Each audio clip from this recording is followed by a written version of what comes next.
And now, you're tuned in to RBLR, the home of Tampa Bay's RBLR Sports. Welcome in to RBLR Bucs. My name is Musab. I'm one of your navigators for the night's voyage, anchored with you on another episode here. A vast Bucs faithful. After months lost in the doldrums, the waves are finally rumbling once more. Bucs football is back in the Bay. The preseason cannons have fired. The flags are hoisted, and it's time to chase that feeling we've all been missing for the last 209 days or something. But forget about the endless offseason. Tonight's all about the first glimpses, the first flashes, the first signs of a new adventure. But let's keep it true. All right, it's the preseason, not plundered gold just yet. The course is a bit choppy. The sails still need testing, and some of these faces are new deckhands learning the ropes. Not every place sparkles like buried treasure. Some left us scratching our heads. Others had us leaping with Buccaneer glee. But that's why we watch, to learn, to wonder, to spot the next legend rising from the foam. Well, we'll chart the haul from Saturday's night's 29-7 onslaught against the Tennessee Titans, spotlighting a run game, the rookie swashbuckling stat lines, and an upstart talents fighting tooth and nail for a place on this ship. Not every cannonball found its mark, but there were gems glimmering in the sun you won't want to miss. And, we still got a couple more preseason games. But, folks, before we drop the anchor, let's steer our ship back to the heart of the Buccaneer fleet, the rest of the RBLR crew. Shout out to our Rays, Sun, Lightning, all of our team, our Rowdies team. We got a whole bunch of voices going on covering Tampa Bay, so show them some love. But a friendly reminder, all right, this is your mission for this week, my hardy Buck fans. Share your Buck takes with us on X, Instagram, Blue Sky, anywhere, even right below on this episode. Tell us who flashed, who floundered, who you want to see next. We seriously want to hear it from you, all right? And if you're tuning in expecting the full crew, a friendly heads up, Zach is on shore leave this week, but don't you worry. The mast is still manned by a formidable hand, joining us in the chart room with a razor-sharp eye for talent and a compass that always points to victory. He's the master of the draft board and the scourge of the waiver wire. Mr. Tyler Vassallo, how are you, man? I'm hanging in there. It's nice to, actually have important football things to talk about. Yeah, I honestly, I've been waiting for this day. It's been a dreary, off season or whatever. And the season of the interns. Boring. The season of the interns, exactly. The end is in sight. It's not even about the end. I'm just tired of just seeing just different social media posts or, social media posts just targeted towards, certain individuals and all engagement farming. Yeah, exactly. Whatever you can to get clicks or all those like clickbait. It's like, oh, Buccaneers linebacker is injured, and it's a huge photo of the guy, and it's like, dude, just drop the name, man. Yeah. But anyways, I know there's a process, and they got to get their clicks. But anyways, Tyler, this show isn't without our iconic final puzzle piece of this iconic trio is what I meant. Stepping out of the galley and onto the captain's perch. He is the master of the gridiron, the commander of crisp insight, the only man who can steer a pirate ship and break down sideline tape at the same time. All ye Bucs fans, give me a roaring Buccaneer welcome to your quartermaster of the night, Mr. Carter Brantley. How are you, my friend? Well, I'm not sure that I've earned the quartermaster title. That's pretty fancy. That might be a bit above my pay grade, but I love it. I love the introduction, and definitely excited to get out of the all those posts from all the fantasy football experts. Like, here are the 5 guys I told you to draft last season. Now here's some more, and it's like the 5 guys are like Justin Jefferson and Jamar Chase, Derrick Henry, and it's like, all right, thank you. Like, wow, real insightful stuff. Had no idea. Yeah, exactly. It's like, I want to hear about the guys that told you, like us, that D. Delaney was going to be good. That Tyreek Funderburk was going to be playing snaps last year. Like, where are those takes? You'll only find them here. at RBLR. So definitely drop a comment if you have more to say about D. Delaney or Tyreek Funderburg or more important players, because the Bucs played a preseason game this past week. And even though our co-host Tyler Vasallo is wearing a Titans jersey, the team that they played, it is a Julio Jones jersey. So I want to give him credit for that. A little bit obscure, so I'll give him that. They beat the snot out of the Titans 29-7. It was not necessarily pretty, not that the results really matter, but it was a great victory. I think the vibes were pretty high. Everyone kind of came off of it feeling good. Trask looked pretty good, and we'll get into that with him versus Teddy Bridgewater. But first, some injury news. Rashad White, groin injury, day-to-day. Not super exciting stuff. That kind of hoists Sean Tucker into the RB2 role, and we'll see if they make any other moves to try to address the running back position in addition to the ones that they've already made. And then Kyle Trask, to get back to him, to focus more on the game. Trask was just so good. I was impressed. I was thoroughly impressed, and I wanted to hear y'all's thoughts. Did he maybe play well enough to believing that he can keep that number 2 spot? Because every year we kind of go through this where he looks pretty good in preseason, and then it's like the reports are all just like, well, he looks like crap in practice. So Tyler, I wanted to ask you, man, because I know Teddy's been kind of a hot name for the QB2 role, but did Trask play well enough to maybe have you kind of swayed a little bit, or kind of just shrugging? Yeah, he definitely exceeded my expectations. For sure. They were very low, to be fair, going into the game based on what we were hearing out of practice and some of the TikTok clips of him just throwing it at people's feet. So, I was expecting the worst, and we didn't get the worst. He played decent. 12 of 16, 129. It's not a bad stat line. No. I do think that it's important to remember that he was competing with Baker for that starting role just a few years ago. It was a close competition. Close enough that they didn't really name a starter until week 1. Right. If I remember correctly. So it's maybe the coaching staff isn't thrilled with him, but I think he seems like a serviceable backup. He shows up for 1 snap a year, and it happens to be in the red zone every time. Right. But he seems like he gets the job done. So I'm cool. I'm cool with that. Yeah, because, Teddy's been brought in, and there are rumors that he'll be ready to maybe play this weekend against the Steelers, which would be very exciting. And the idea that Teddy has pretty much got the QB2 role locked up is definitely not necessarily completely out of left field. I don't think he would have signed if the Bucs didn't give him some pretty good confidence that he would be able to earn that role. But I do think that Trask at least made it a little bit more interesting with his performance. And like you said, the expectations were so low. Maybe I'm kind of biased because I like you was kind of like, all right, let's get this over with. The Trask train has left the station. Let's see what we've got here. But Musab, you were a big Trask train. You kind of were the the founding member of the Trask train. So what were your thoughts on Kyle Trask's performance from this past weekend and his role moving forward with the Bucs? I was satisfied. I'll leave it at that. We still got to see what Teddy's got to do. You don't sign a guy like him, or I'm sure he doesn't join the Buccaneers without some kind of, as you mentioned already, some confidence. But I think, that's going to be a fun battle to see is between Trask and Bridgewater.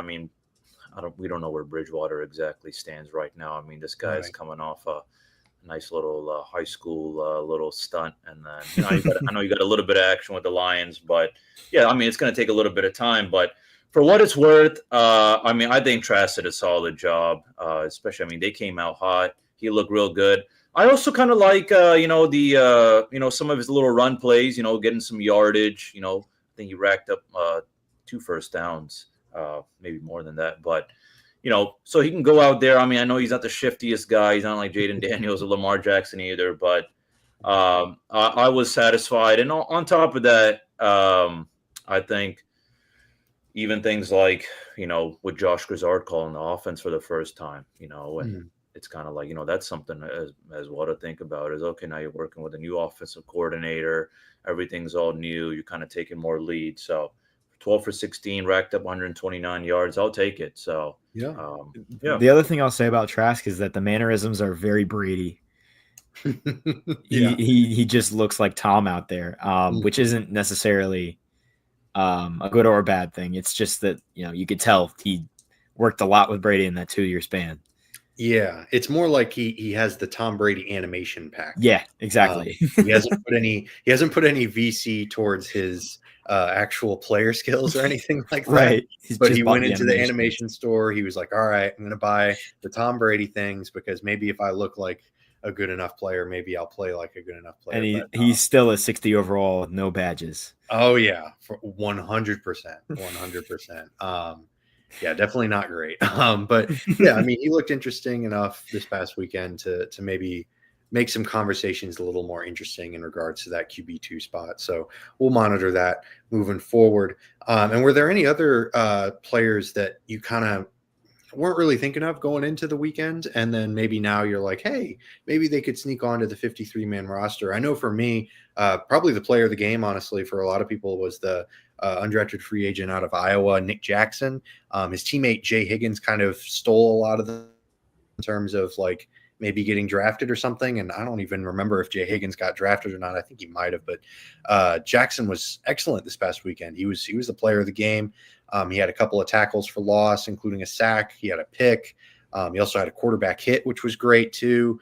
He was really all over the place. I came away very impressed, and maybe he earns a spot and plays special teams, and then he just kind of fights his way to trying to compete for that linebacker 3 role. But regardless, it's nice to have that kind of player, even if he ends up on the practice squad. So I was kind of impressed with Nick Jackson. But Musab, were there any other players that kind of stood out to you from this past weekend? Yeah, I mean, other than Nick Jackson, I was going to give a shout out to Ryan Miller. I mean, I know we've seen Ryan Miller before, but man, he got some hard catches. He took some hard hits even with those catches. So, I mean, I think that was probably the best thing to see on top of the run game, which just took off later on. Yeah. I mean, it's just the Trask Ryan Miller connection, I think, was definitely, it wasn't something that happened all night long, but it was a nice little I guess sparkler to see, in the game. Yeah, I mean, 6 for 66 yards for Ryan Miller, I think. And yeah. I know the wide receiver room is sort of crowded right now, especially with like Tez Johnson, Sterling Shepard, and other incumbents. But yeah, Ryan Miller, who knows? I mean, he could sneak on there if he keeps playing well enough. It's definitely he definitely improved his stock quite a bit. And Tyler, feel free to shout out any other players that we missed that you wanted to give the spotlight to in a good way. But was there anyone that kind of made you cringe a little bit, or were you mostly like, oh, well, it's a 29-7 victory, like there can't be that many bad performances? Yeah. I on the very first drive, I think it might have been the very first throw of the game, there was an offensive lineman that got blown up, and I can't remember who it was. But I remember watching that and I'm like, oh no. I think that was Luke Haggard. I remember I saw that. Oh goodness, poor Luke. It was bad. You can confirm that with me, but yeah, I remember that. It was 72, right? Yeah, exactly. Yeah, it's Luke Haggard. Yep, he got hip tossed, I think. Yeah, and it was, but then Trask threw a dot to Jalen McMillan downfield, and so it all was well. But yeah, that's not going to fly. But I was very impressed with Nick Jackson, like you said. He's the only player from the entire first weekend of the preseason that had a sack and an interception. He's the only player across all the other games. So that was definitely nice. Owen Wright, the running back, he might be the best fourth running back on any roster. 18 carries, 87 yards, and a touchdown. I think there was one drive where he scored 3 different touchdowns because 2 of them were called back for penalties. Yeah. So he looked fantastic. I hope he wears a number in the 40s because it's pretty sweet. And then there was also Elijah Roberts, our 5th rounder. He had the highest pass rush grade per PFF out of any pass rusher. I will take that. I'll take that victory lap. Yes. It would have been really nice to like, see how this offense really works with, all the starters, but I'll take it. Fine with me. And then the other one to shout out is Shiloh Sanders. Yeah. Came in with a quarterback hit late in the game. He saw some special teams action. So those are really my ones. I was most impressed though with the offensive line. That is probably going to be the strongest position group other than the wide receivers. Wow. Yeah, that's not wrong at all. Yeah, I love it. I really like their offensive line backups, and their starters are obviously some of the best in football. Yeah, I'm with you. It definitely made me really excited to see where they can go from here, because, if you have if they have that type of offensive line plus, 4 like potential number 1 wide receivers, like that's going to be insane. And then, of course, you throw Bucky Irving in the mix and it's like, wow, this offense might not ever have to punt. Like, it's one of those types of things. And if Rachaad White can figure out how to not fumble the ball, right. Yeah. Just hold it with your hands, man. Yeah, for sure. And he, he might not play that much, like he might, it's true. It might not be healthy, and then Sean injuries linger. Yeah. And Sean Tucker might steal his lunch. He might get his spot taken. I don't know, though. He is very good in pass protection, so I'm sure the Bucs will find a role for him on those, pass situations, especially in the 2-minute drills and whatnot. So don't want to totally dismiss him. But yeah, it's looking interesting. It's looking really interesting out there. Definitely love all the names. Is there anybody we missed, Musab, or anyone else that you want to? I want to give a shout out to Garrett Green. Guy played quarterback for West Virginia. What a legend! Yes, I know. I know he didn't have like some kind of legacy game either, but for what it's worth, I like what I saw. I feel like you give that guy more time, he could be kind of a little kind of depth chart piece or something. I mean, it was a nice return. He took a big hit as well. So one thing I actually noticed was it's just so small, but I just never noticed this before, but. Every time he would receive a kick or a punt, he was very vocal. He was pointing here, there, everywhere, and all that. I don't know if I've ever really seen anything like that. It was kind of just like, kind of like a little bit of that punt receiver floor general. But it's a small thing I noticed and all that. But honestly, all of our backups did so good. I mean, I think there was only a couple of times. I really hate to say this, but I feel like the only backup was a PHU alumni. I feel like he could have done better. Jacob Harris. Poor guy. The fumble and then the penalty, but hey, I'm still rooting for you, Jacob. If you're hearing this, man, I'm still rooting for you. I hope you get a spot and all that. But hey, it's a preseason, and it happens. It happens. Oh, hey, he had a tackle. He had 2 passes defensed. Yeah. Yeah, I mean, Jacob Harris, he's a UCF Knight, so only played 1 year of high school football as well. He was a soccer. That's right. Star. That's impressive. He was mostly a soccer guy. Yeah, it's and they didn't make him play kicker. No. I mean, well, he's like 6'4", 6'5" or something. He was so tall. I mean, I guess that makes sense. Yeah. Yeah, big fella. I don't know. We'll see if Jacob Harris can turn things around, but even if he doesn't, there are a lot of there's always some likable, like under the radar guys every preseason. That's sort of the fun of it. But if you're looking to upgrade your wardrobe, much like to match the Bucs energy from this past weekend, if you're looking for a 29-7 first week of the preseason victory for your wardrobe, wow, that was a stretch. Head to shop.rblrsports.com. We've got some really great gear on there for you to celebrate this important, very life-changing Bucs victory in the first preseason game.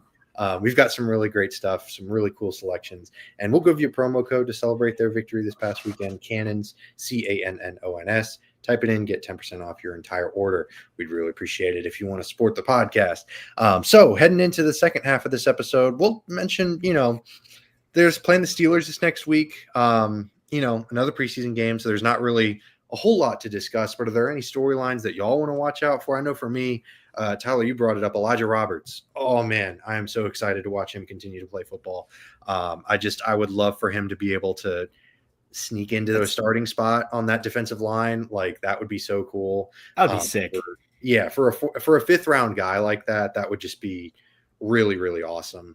And he I kind of liked the pick when they made it. I thought he was a versatile defensive line piece. Tyler, I know you wrote extensively about him as well. I'm pretty stoked for him. So I'm excited for that. Tyler, throwing this question right back at you. Other than Elijah Roberts, of course, are there any other storylines maybe that you're looking for in this upcoming preseason matchup, or just excited for some more football? I'm definitely curious to see if they give Sean Tucker more snaps, because I think that'll be a good indicator of whether or not Rachaad White is going to be available for week 1. Because if they're going to rest him, that means Sean Tucker's probably going to play in the first week. Right. If they let him play, it means probably Rachaad White will play. Sure. And so that's kind of going to be what I'm watching for. But other than that, it's going to be I'm going to be watching a lot of Scotty Miller, hopefully. Right. Yeah. Thank God he has somewhere to play in the NFL. I think he's probably going to be like wide receiver 3 or 4 for the Steelers, but I'll take it. Yeah, Scooter Scotty, man, he's a Bucs legend. Like they don't they don't win that Super Bowl without him.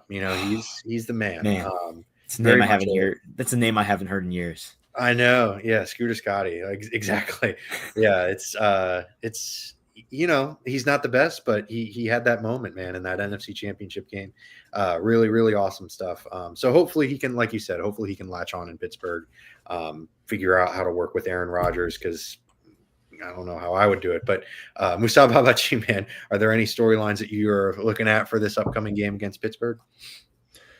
Yeah, the first one being, kind of the DB room situation. We're dealing with some injuries. I mean, first of all, we're not, having Morrison, play right now, which is totally fine. But on top of that, correct me from what I've heard, but I think Bryce Hall is dealing with something.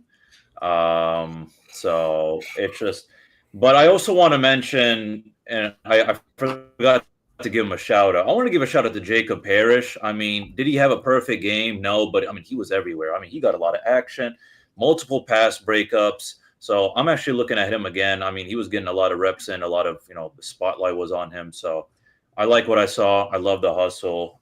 So just, again, looking at the rest of the DBs, JJ Roberts, Shiloh Sanders, I feel like that could be another interesting battle. Who wants to get that spot? Because, my heart's rooting for Shiloh, but I feel like JJ, he's got a little bit more skill. I feel like, he's a little bit more versatile than from what I've heard as well. So I'm real good with the pass breakups JJ too. looks like he could be an undrafted free agent steal. Yeah, he might be one of the better players that they get out of this, undrafted free agent class, which is really impressive. If he can just be like sort of that backup safety, Shiloh could still, theoretically maybe sneak on. I don't know. Like you said, if JJ makes it, it's definitely a longer battle for Shiloh, for sure. But yeah, absolutely. The DB room, Jacob Parrish, he could be their starting nickel guy. He could be their starting slot corner to start the season if he plays well enough. So that's definitely a good shout. I really like Jacob Parrish. I mean, we were really high on that pick, I think, as a group. Even though they drafted Morrison in the previous pick, like we thought, the cornerback room was so light that they could use two. Why not? Do you think that Ocean's 11 quote, like, you think we need another one? We need another one. That was sort of how it was. So yeah, definitely really excited to just continue to watch these undrafted free agents, because even if they don't work out with the Bucs, maybe they latch on somewhere else. They're not playing just for the Bucs. They're playing for all of the NFL, every team in football. But shifting our focus to a bit of a wider view of the team, I want to talk about some position battles maybe. I guess the place I wanted to start was with their starters, because I think that the starting roles are kind of solidified for the most part, but I think there's still a few that could maybe be up for grabs. And I know I just mentioned the slot corner role is probably the first one that comes to my mind. Jacob Parrish, is it Christian Izien? Is it someone we're not even thinking of? Because, Christian Izien, like, he kind of came out of nowhere to take that starting slot role when he had it in his rookie season. So are there any other positions, Musab, that you're thinking of that could be up for grabs in terms of Bucs starting? Ooh, I feel like, if anything, maybe defensive line, from what we've seen from Elijah Roberts. I mean, I'm excited to see more from Elijah Roberts, because only so much we've seen from Logan Hall. Same goes for Adam Gotsis. So this poor guy. I'd probably say that's probably the one on defense. Offense, I mean, just our wide receiver room is just real stacked. I mean, but starters wise, no, it is really set in stone. For sure. I mean, you can't tell me anything different. Looking at our depth chart right now, I can't imagine any backup taking a spot. I don't know, maybe Elijah Klein, the way he's been getting reps even at center and all that. Maybe they're trying to find his calling, on the Bucs. So maybe he takes a spot from Ben Bredesen, but I doubt it. But that's about it, though. Yeah, Bredesen's tough because they just gave him that contract. But it's certainly a possibility. Elijah Klein, like you said, maybe they're. I love Elijah Klein. I think he'll be a very valuable, versatile interior offensive line piece in terms of the backups. But he's definitely a guy to monitor for sure in these preseason games, especially. But yeah, Elijah Roberts, man, hopefully, because like you said, Logan Hall kind of unimpressive, especially for a second round pick. Kind of expected more from him coming out of Houston. He's got the physical tools. He's got the physical ability. Like, he's huge. He seems to be pretty athletic, but unfortunately he just hasn't been able to put it all together. But Tyler, how about you? What positions come to mind when you're thinking of potential starting battles on this Bucs team? I think it kind of outside of the preseason is where I'm looking. Mm-hmm. Is Godwin going to be healthy by week 1? Not really sure. So Right. that kind of brings up the question of, well, who's wide receiver 2 in week 1 then if Godwin's gone? Is it Ibuka? Is it McMillan? So that's kind of where my brain goes first. Mhm. But the other thing I was thinking about is Devin Culp. Where does he fit into all of this? Because he was active at the end of last year, and he put together 2 pretty awesome games for a late round. really who fun. hadn't seen the field at all season. Yeah. Mhm. And so, does he maybe take Payne Durham's spot? I don't think so. I haven't seen any reporting on that out of camp. Right. But maybe he's active for all the games. Does he take the O'Keefe special teamer spot? Maybe. Who knows? So those are really the 2 major ones that I think about. Yeah. I definitely like the Devin Culp shout because he just provides a lot more upside, I think, than Payne Durham in terms of like bringing some electricity to that tight end room. Because Cade Otton, very quality, very dependable tight end, but he's not. Devin Culp is a really, really good athlete. Like, he's really, really good athletically. Payne Durham's just there to get in the way. Yeah, exactly. Which he's very good at. He's what he very does. good at that. He's good at that, and same with O'Keefe. Like, O'Keefe, great blocker. Mhm. But God, if he can't do anything else, like that's what he's out there to do, and that's what he's going to do, and he's going to do it. But I don't know. I really like Devin Culp. I do hope that he's able to stick around because, like you said, he's put together some interesting performances last year in the regular season towards the end of the year, especially when Evans and Godwin went down. So it's definitely going to be interesting to monitor him for sure. One last shout on this before we switch topics. I did want to, the interior linebacker spot, because it was just such a revolving door next to Levante David last year with Servassier Dennis getting injured. And then it was just KJ Britt was awful. And Antoine Greer, I don't even know, like just a different guy pretty much every week. Deion Jones, like, I don't know what happens with that position, but I sure hope that there's a little bit more clarity than there was last year. Whether it's Dennis or Anthony Walker, both of those guys could very well end up as sort of the second guy in that linebacker room next to Levante David. But man, I'd love it if one of them could take it, because if they're just, it's going to be tough. It's going to be tough if they have another year of poor linebacker play like they had last year, because cornerbacks are, take them as you will. But that interior linebacker group was really, really awful last year. So they need to step it up, and hopefully Dennis or Walker can do that. But speaking of bad, I wanted to shift the focus to concerns, depth concerns. Which position to y'all maybe has the least amount of depth? Because I know when we think of the Bucs' deeper positions, you probably think of wide receiver. I know, Tyler, you mentioned the offensive line, which was great. But are there any other positions that you look at and you maybe cringe a little bit at the thought of like, man, if someone goes down there, that's going to be tough? Musab, I'll start with you, man. What positions do you have the least amount of depth on the Bucs?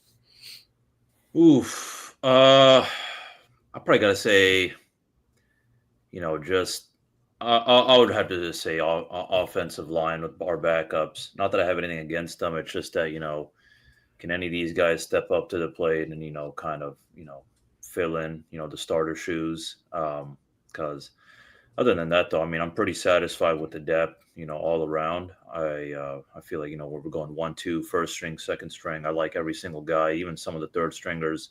I mean, you look at every single position, in my opinion, I think looks fine. But with a backup offensive line, just, protecting Baker, creating holes to the running backs, and then allowing Baker to find his wide receivers. I'm just hoping, we don't have any more injuries, because the worst one is already bad enough. Brutal. Yeah, no, absolutely. And that's definitely a good point, because their interior offensive line depth isn't that bad. But yeah, when you get to the tackles, it's already stretched thin, like you said, with the Wirfs injury. It's already. I mean, Luka Dickey goes down, and now we got Michael Jordan. Right. And Michael Jordan's like shouldn't be out there. He's supposed to be like technically really a guard, but like that's who you throw out there, because they've already got it's brutal. It's not good.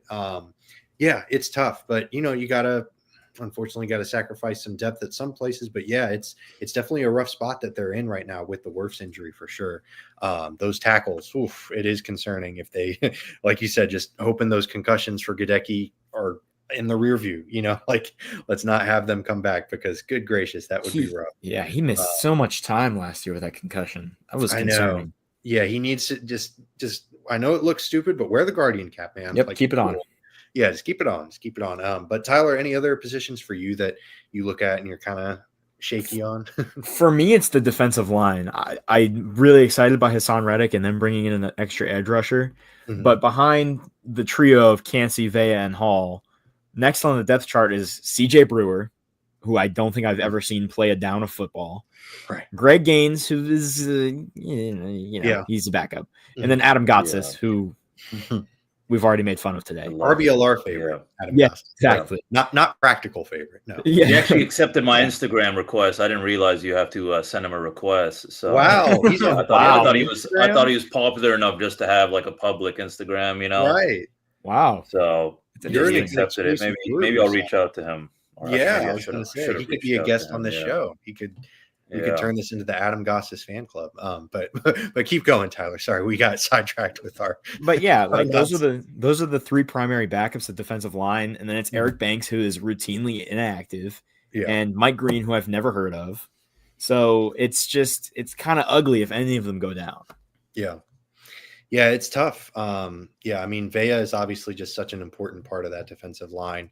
I think Gaines is sort of the backup nose tackle. I think he steps in to fill those shoes, which is obviously a pretty massive shoes to fill. Yeah, 100%. Especially for I like Greg Gaines. Like he's fine as a backup, but good Lord, I really don't want to see him starting too much. So yeah, it's definitely tough on that interior and the edge rushers, like you said. Yaya and Hassan Reddick are fun, but what do we expect out of Chris Braswell? Like I don't really know. Still. And Anthony Nelson, like he's fine, he's a rotation guy kind of thing, but it's definitely not super pretty when you look at that defensive line. And I think the one last position that I wanted to focus on was safeties, because we're talking about Shiloh and we're talking about JJ Roberts, and they're both fun, don't get me wrong, but I don't know. Those backups, because Antoine Winfield Jr. also dealing with an injury right now. I forgot to mention that at the top of the episode, but it just happened today. And so that's something they got to worry about, because if Antoine Winfield or Tyke Smith miss some time, then in comes Shiloh Sanders or Kayvon Merriweather or whoever the heck Christian else. Isian. Yeah, Christian Isian. It's not pretty. You don't necessarily want to see. Winfield missed a ton of time last year. We have a injury-prone cornerback, Jamel Dean. I mean, exactly. So cornerbacks ain't safe either. Right, for sure. Right. Antoine Winfield and Jamel Dean missed significant time last year. Tyke Smith missed a couple games. So the injury concerns are through the roof with this team, honestly. It seems like, Mike Evans missed 3 games, I think, last year. Godwin obviously had 2 major lower leg injuries. So it's certainly a concern. Yeah, no, absolutely. Injuries are always a concern with every NFL team, but I think with the Bucs, it's turned up a notch for sure. It's definitely really, really difficult to look at this team and think that they're going to be, intact and put together by week, 17 or 16. So we'll see how the middle of the season. Yeah, honestly, even just early on into the middle of the season, like you're kind of having to look around and make sure everyone's okay, type of thing. So yeah, we'll definitely see how the injuries affect this team, and if these depth concerns, if we don't have to talk about any of these guys for the whole season, it'll be a great year. I think the Bucs win this division pretty easily. But yeah, if we're talking about, oh man, like how's Shiloh gonna do? Like, how's Rashad Wisdom playing safety? Right. Yeah. Or how's things could get pretty ugly pretty quick, but hopefully those days don't come, and hopefully you enjoyed this show. We're coming towards the end. And if you did, you can hit that like or subscribe button. We'd really appreciate it. Give us a follow at RBLR Sports or at RBLR Bucs if you want Bucs specific content. But we've got some great stuff coming across all of our channels for all Tampa Bay sports. Definitely check us out. We'd really appreciate it. And definitely in the future, I know I mentioned at the beginning of the episode, but fans, hit the comment section. If you disagree with us, if you think that Elijah Roberts sucks for some reason, which we'll disagree with vehemently, but, definitely hit us up and definitely drop a comment because we'll talk about it. But we'll be back next week. Thank you to my two wonderful co-hosts for making my job easier. Thank you to Tyler for filling in for Zach. You're always a great hang. And we'll see y'all next week. Hopefully the Bucs will beat the Steelers, but even if they don't, not really a big deal. But as always, until then, Go Bucs. Oh.